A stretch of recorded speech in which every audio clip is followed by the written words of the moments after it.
In this video, I'm going to show you how to fix WhatsApp photos not showing in your phone gallery. If you find this useful, please consider leaving a like and subscribing to the channel. Now open your WhatsApp, then tap on those three lines on your top right corner, then tap on settings. Then scroll down a little bit, then tap on chats. Then under chat settings, you are going to see media visibility. Now open that button. Now as you can see, show newly downloaded media in your device gallery.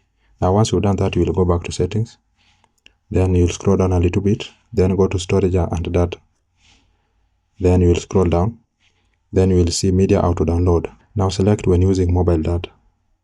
Then you are going to see all the media that are going to be downloaded automatically when using mobile data. So you can select them all, or you can select the one that you want to be downloaded automatically. Then tap on OK. Then again tap on when connected on Wi-Fi. Then select the one that you want to download automatically when connected on Wi-Fi. Then press on OK. That's simply it, guys. That's how to fix WhatsApp photo not showing in your phone gallery. I hope this was useful, and if it was, please consider leaving a like and subscribing to the channel. Thank you guys for watching, and have a nice time.